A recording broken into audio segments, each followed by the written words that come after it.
And so it begins with a chicken about to cross the road. Watch out, Mr. Rooster. That's right. Cock-a-doodle-doo, looking right at us. Hello there, Rooster. It's a nice place to live, isn't it? Here in historic Ybor City, Tampa's most historic neighborhood. All of you are able to roam free. Oh my gosh. Oh, they're behind me. Oh wow. You guys startled me. I honestly didn't know all these chickens were behind me. And hello, Mr. Squirrel. Man, talk about wild America with Tampa J right now. Or wild Tampa. Hi, how's it going? Sorry, I don't have anything to give you. Just love, no food. See you next time? Okay. Stop for all chickens. Stop for all chickens. Hurry up, you guys can make it. Oh, we've got a straggler here. Hurry up, my friend. Get across the road, you can do it. And the chickens made it just in time. The Tico streetcar. Ride this thing all the way down to downtown Tampa, through Ybor and back. Oh, that one just barely made it. Watch out. Good old streetcars. There goes the streetcar in 8th. The Crowbar, aka Crowbar, popular music venue. My band played inside right there back in the day. I've also been there for several shows. Looks like they have a few shows coming up here at the Crowbar. Advertisements in the windows. Always a good metal concert here, a metal show. They're everywhere, coming towards me. Oh no.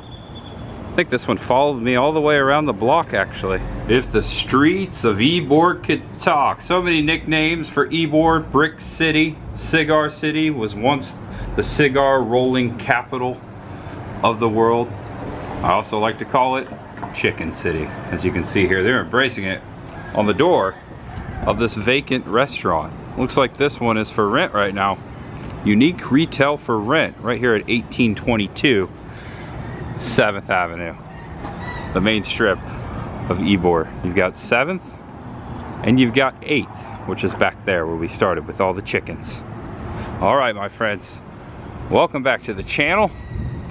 Welcome if it's your first time. You can just hear the roosters crowing. Howdy everyone, I am Tampa J and welcome to the streets of Ybor City. Not a lot going on right now in Ybor because it's the middle of the day. Actually, it's a little past 11 a.m. and we're gonna take a little tour today of a museum, Tampa Baseball Museum, located right here in Ybor. I guess it's a new thing. I just discovered it and immediately I was like, man, I gotta check that out. Go Rays, huge baseball fan. Baseball's a big thing here on this channel. And being Tampa J, I've gotta check out the Tampa Baseball Museum. And I'm gonna show you where that is. Also, I'm hungry, it's lunchtime. And we're gonna grab some tacos after we check out this baseball museum. I hope you enjoy this video. Thank you for always watching, everyone. Much appreciated and much ahead. Oh yeah. And right behind me as I was doing the intro, I have to point out that Bernini, fine Italian restaurant, wood-fired pizza. It's been around for a long time. Formerly the Bank of Ybor City. What I love is their unique door handle here. It's a giant bug, a beetle. Pretty big too. Look at that. I'm walking back to where the baseball museum is. This is still Bernini, the former City Bank of Tampa. Check out this old deposit box on the side of the brick. Wow, it still moves. And the street guard coming again, right past 19th. Making a left. Also, a golf cart. You can hear several roosters on the porches of all of the buildings up 19th here between Palm and 8th. And there's a sign right here that points the way to the Tampa Baseball Museum. And it says it's at the Al Lopez house. So I'm just putting something together. Al Lopez, a former resident of Tampa, was a Major League Baseball player who was also a player. Oh, heads up.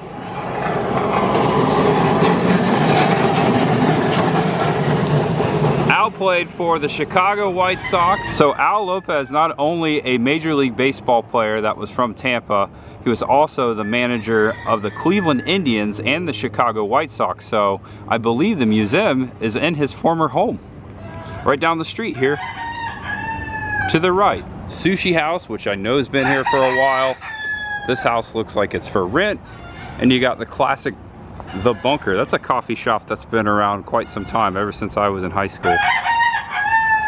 I know, we're gonna get to the museum. I promise, it's up here on the right. Al Lopez, known as El Senor, and is in the Baseball Hall of Fame for coaching and I believe for playing. Two-time All-American. And here we are, 2003, 19th, in Ybor City, former home of Al Lopez. Open for business, the Tampa Baseball Museum. This is cool. It's an old bungalow. If you know anything about historic Ybor and Hyde Park, you know these houses all kind of look the same. And there's the sign right up there, as we saw, right down the street here, the front door. And before the steps here, it looks like there's a bunch of home plates, people who contributed to the museum. I see the Tampa Bay Lightning right there. Go Bolts, also the family of Al Lopez. So many contributors here, right here on these home plates. And the sign says, come in, we're open. And here are the hours of operation. Thursday, 10 to 4, Friday, 10 to 4, and Saturday, 10 to 4. They're only open 3 days a week. Also, if you take a screenshot, there's all the information you need. It'll last longer. And here we are. Currently, we have the museum all to ourselves. Came in the front door, which is right over there. Paid $12 for admission. We have Al Lopez himself as player, Tampa's first professional baseball player and then coach. We'll get into that in a second. I did kind of take a tour already. Josh, who is in charge here, gives the tours, took me around and told me some really cool and interesting things about Tampa baseball here in Hillsborough County. I'm just gonna kind of give you a 360 here so you can see what's going on. They even have a baseball quiz game right here on the back wall. And then over here, they have a race section.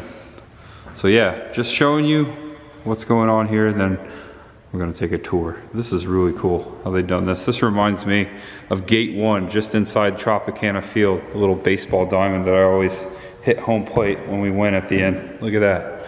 All right, play ball. And this is what you see right when you come in the door here. The same sign you see on the outside, Tampa Baseball Museum at the Al Lopez house.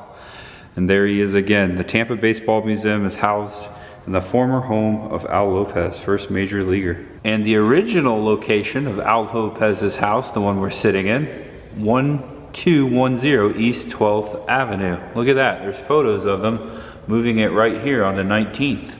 That's where it sat, and here's where it sits today, where we're standing. I've always said that Tampa has to be one of the greatest towns in America for producing baseball talent.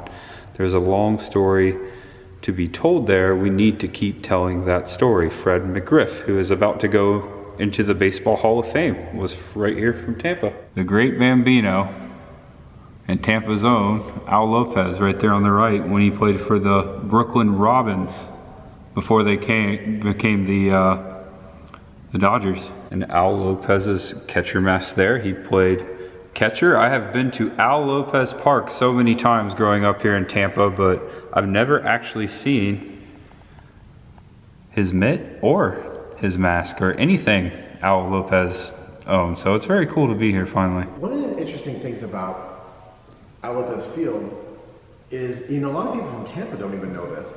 4 days before Dallas, President Kennedy was here. That's right, 1963. And he delivered a speech at Al Lopez Field on American-Cuban relations. I did not know that. I thought he just spoke at Fort Homer Hesterly.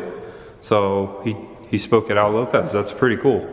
This is the bullpen diamond, or home plate from the bullpen. This whole timeline is for Al Lopez Field. It goes all the way back. And there it is. It used to sit, check out this photo, it used to sit next to the Sombrero, the former home of the Tampa Bay Buccaneers. This is where Raymond James sits today That's where Al Lopez was. And if you know about Steinbrenner Field, spring training home of the Tampa Bay Yankees, which we've been to before, it sits right there, just to put things into perspective.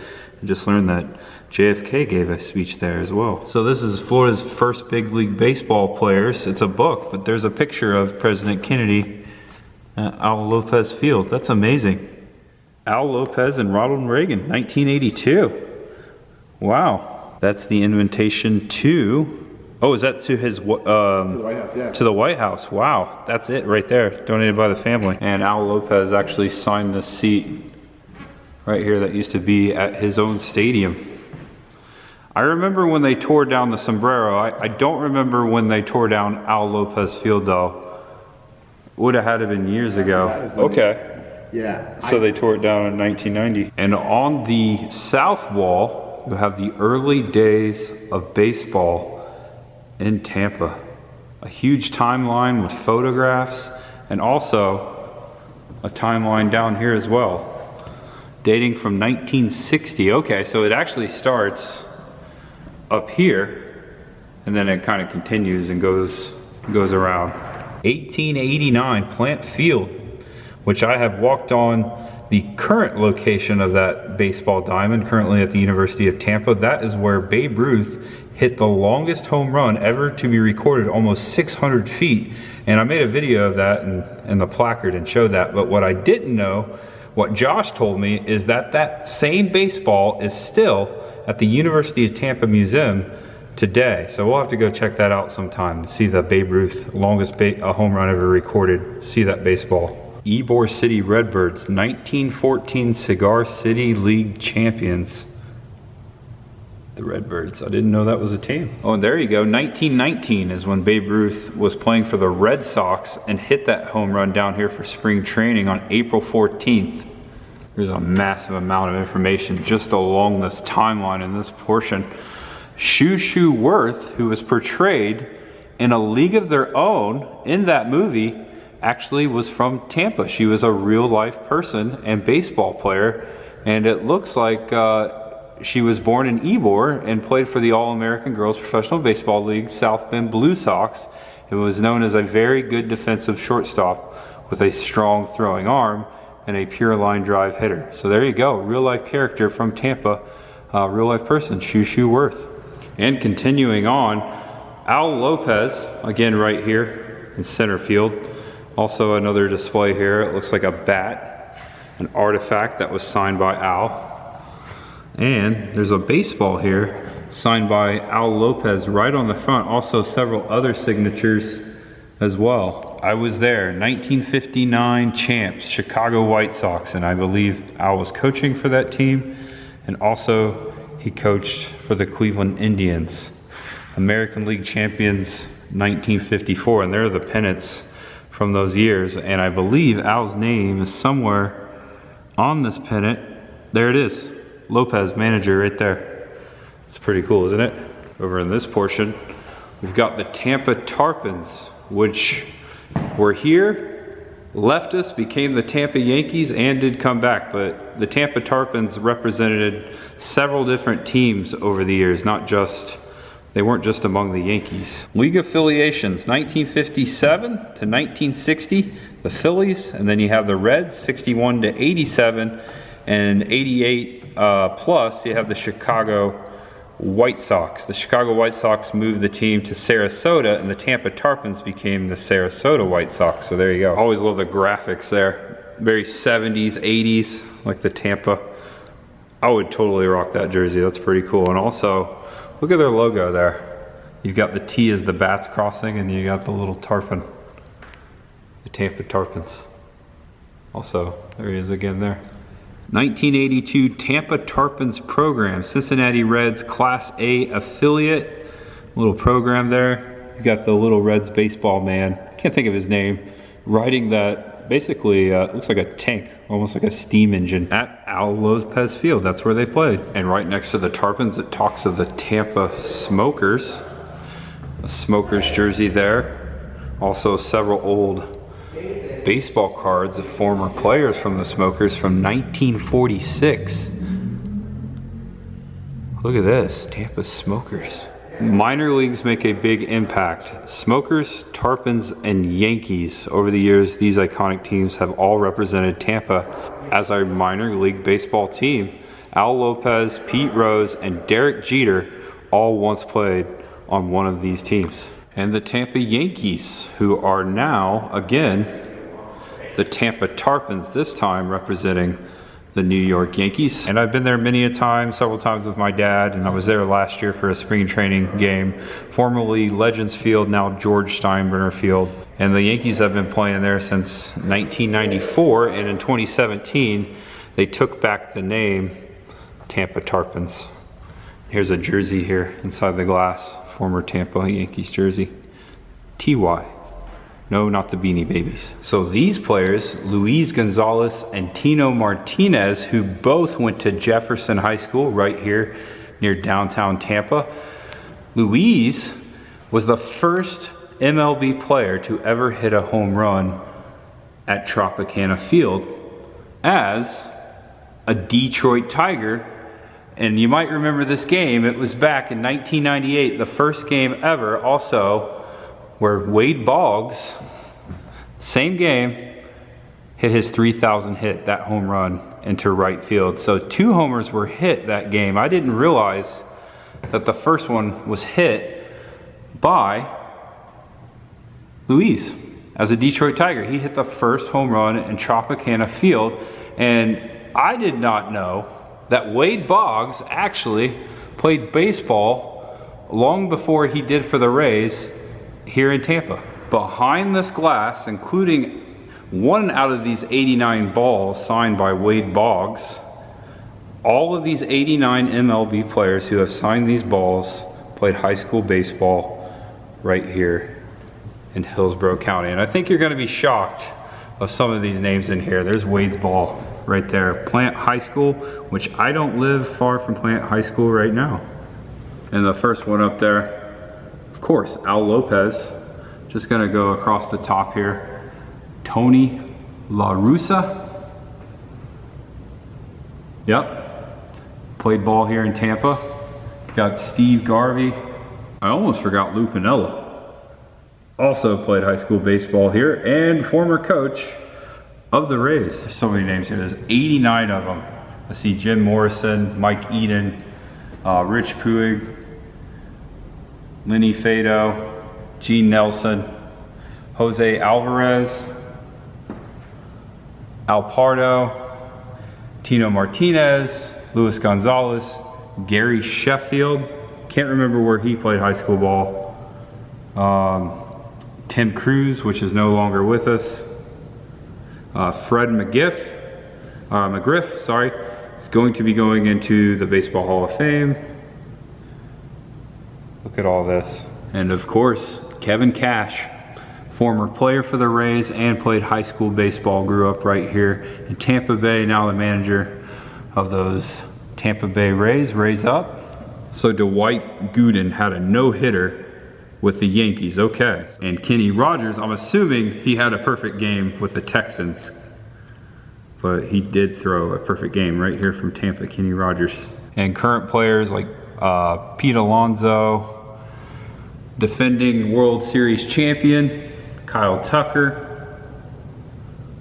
Also Lance McCullers Jr., which I believe was in here not too long ago. And also no longer with us, Jose Fernandez.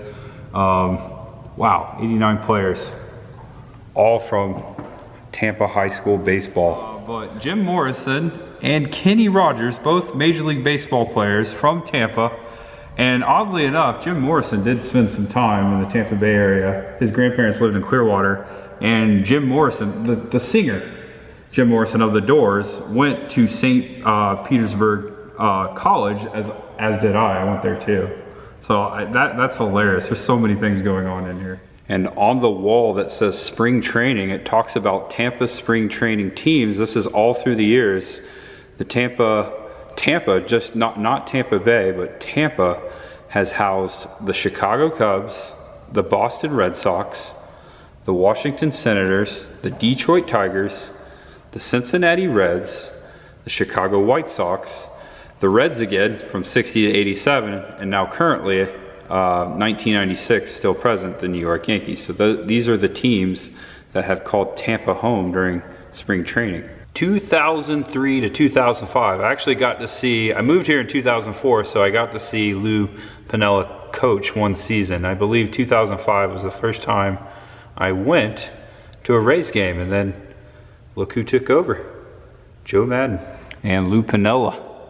Cincinnati Reds. So much baseball history in here, and I believe this bat, oh, is this bat signed by the team?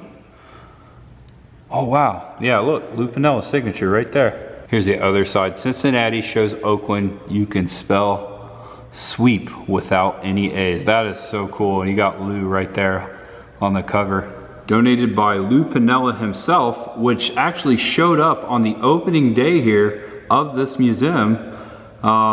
He was here and he donated a bunch of stuff, which is here to the right. It looks like he donated most of everything here behind the glass, but just to show you, 1977 World Championship Louisville Slugger commemorative bat, all team autograph. So that's this bat right here. And you got Lou's signature somewhere on there. Oh, right there. Look at that. And there's Lou's glove. Look at this Rawlings glove. Look, it says Piniella right there. Let me go around the other side. Oh, that's amazing. Right underneath his glove there, look, there's a photograph of Lou Piniella, and it looks like he signed it. Next to the glove right here, this is pretty cool to read. I'll just read it to you real quick. When good friends are in opposing leagues, it is inevitable that they will meet head to head. Tampa is unique in that city has produced an amazing number of highly successful baseball players and managers in both the American and National League. Notably, in the 1990 World Series, Tony La Russa and the Oakland Athletics manager and Lou Piniella of the Cincinnati Reds, Tampa friends since Little League, fielded incredibly talented teams. The name of the game is there can only be one winner. Piniella's Reds were the 1990 victors, but both men won as their friendship is undiminished. Raise up. This whole display case right here, Tampa Bay Rays. And that is Kevin Cash's jersey, one of his jerseys worn by Kevin Cash, the manager and former Ray and former high school baseball player here in Tampa. The Rays come to Tampa Bay in 1995 after decades of hosting Major League Baseball teams for spring training. Major League Baseball announced their approval for a new American League expansion team that would call Tampa Bay home. In 1998, the Tampa Bay Devil Rays played their first season at Tropicana Field in St. Petersburg. In 2008, the team was rebranded the Tampa Bay Rays, and the change ushered in a new era. And there's a picture of the first game ever played on March 31st, 1998 against the Detroit Tigers. And this year marks the 25th season. And fortunately, I got to go to that 25th anniversary celebration on opening day. They played the Tigers again on opening day. So many things inside of this glass here. I'm gonna highlight all this Rays stuff, of course. I love that there is a cowbell represented in here, because if you know anything about us Rays fans, specifically shout out to my friend Cowbell Max. We love our cowbells. And the Rays have made it all the way to the big dance twice and did not come up with a pennant. The first time, and I remember this, I was glued to the TV. I went to several of the games. 2008, the Philadelphia Phillies beat us out, and then a few years back against the Dodgers in 2020, we went to the last dance and didn't win. I hope this year, with the team we have, this team's very special, we make it all the way through October with the World Series. That's the goal. Lou Piniella bobblehead right there in the center of the Rays display. And just to show you the back of Cash's jersey here, he actually signed it right there on the one. There you go, zoomed in a little more so you can see his signature. You can make out the giant K. All right, let's see if I can do this baseball quiz game. Test your knowledge. Minor leagues, major leagues, home run. Looks like you just step up to the plate, batter up, And you touch, oh, it said play ball. Which of these Tampa natives who all played for the San Diego Padres during their careers had their number retired by the Padres? Ooh, Fred McGriff, Lance McCullers, Steve Garvey, Gary Sheffield. Nope, not Gary Sheffield. I'm gonna say Lance McCullers.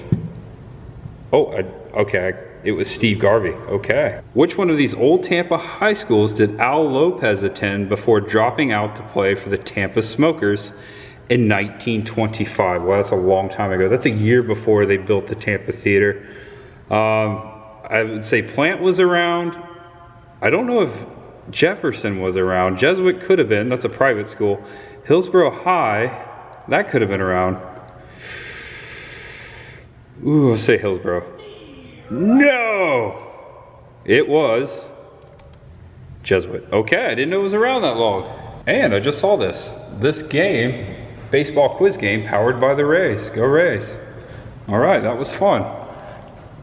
Didn't get a lot right. And there is so much history in here. Yes, it looks, it's just a house. It looks kind of small, but it is rich with baseball history. I'm just highlighting some of the key things you can see in here. I've been in here for a couple hours now, and I have just come this far. So there's all kinds of things to see. Now, Josh showed me this right here, and he said, first he said, do you know where this is? And I said, yes, I've been there. This is what I was talking about in the beginning. Plant Field was the first baseball stadium here in Tampa, which this is where Babe Ruth hit the home run. It was nearly 600 feet. Nearly 600 feet. This is the one we were talking about earlier. This is a giant photograph, and this was taken in 1954. Now, today, if you were to go out there, there is a plaque that commemorates this occasion. Also, this is a football field today. It's been totally changed. But in this photograph, I'm gonna zoom in so you can see what's going on. And those of you probably already know Jackie Robinson. This was 54. This was before he broke the color barrier. And everyone in the crowd, as you can see, look at the crowd all the way around the field there. Everyone was there to see Jackie. Look at this. Look at all the people. This is an awesome photograph, and I'm glad he showed me this. This is so cool. But there you go, right there in Tampa. And I love how it says Tampa right out there on the sign. And so yeah, again, this is where the same baseball diamond in 1919 when the great Bambino hit the longest home run recorded in baseball history. And that ball is out in the museum. I got to get out there, so much ahead. We'll do that one day to see that ball. This seat right here came from the original Kaminsky Park, home of the Chicago White Sox. And it looks like seat number 5. That's amazing. I was at Guaranteed Rate last year, and the newer park up there. I never got to see the Kaminsky, but I stood at the home plate because they still have where home plate stood right outside, actually just north of the stadium there in Chicago. So very cool to actually see. Wow, okay, that's amazing.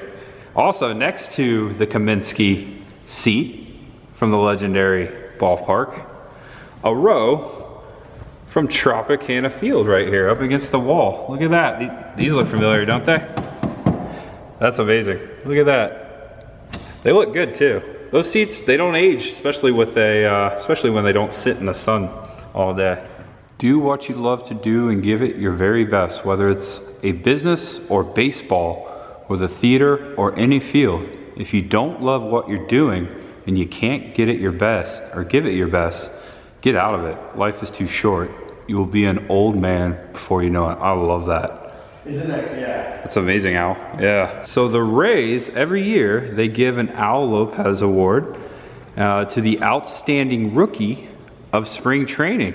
And right here are the names of all of the award winners, the Al Lopez award winners. If you enjoyed your visit to the Tampa Baseball Museum, please review us. They've got a QR code there. Also have an Instagram and a Facebook. $6 for kids 6 years and up, and senior citizens, military, educators, students, $10, and regular price, regular admission, $12. What an awesome experience in there. Shout out to Josh, the man in the museum there putting on the show for us. He is full of knowledge and history of baseball in general and the Tampa Bay area, especially Al Lopez. Al Lopez's house that was moved here. Also Al Lopez Jr.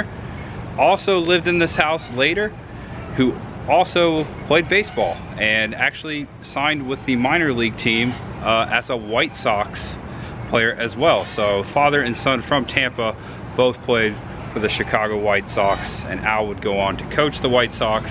Al Lopez passed away in 2005, 1 year after I moved here to Tampa, and he was 97 years old when he passed away. He lived a long life. Hall of Famer right there. What a hidden gem. Now, it took me some digging to find this. I had no idea it existed, and I was just clicking around Google Maps looking for things things I hadn't seen before, and this popped up, and I'm glad I got to come over and check this out. So check them out. If you come in here, please tell them Tampa J said hello. Say hello to Josh for me, and enjoy. It's gonna be the best $12 you ever spent, you baseball fans. I promise you, it's a great tour. There was so much more in there I didn't show, so you could spend at least 2 or 3 hours in there. And the taco spot we're going today, not too far from the museum. However, I decided to move my car. Go Rays. Check out some of the front porches here in Ybor. All right, folks, welcome to Jimmy's Tacos. Authentic Mexican since 1988. I've lived here for 2 decades, and I have yet to try Jimmy's Tacos. Today, it's finally going down. I've heard great things here on 17th Street.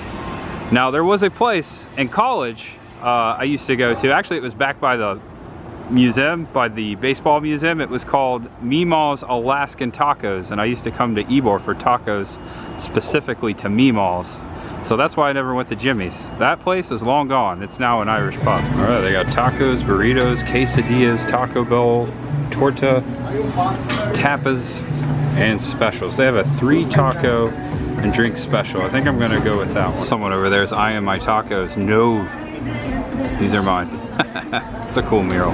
And the best kind of tacos are street tacos. I went with the lean chicken tacos. 3 tacos chicken, and instead of a soda, I got a water, because I don't drink soda anymore, but that's part of the combo. You could get a soda as well.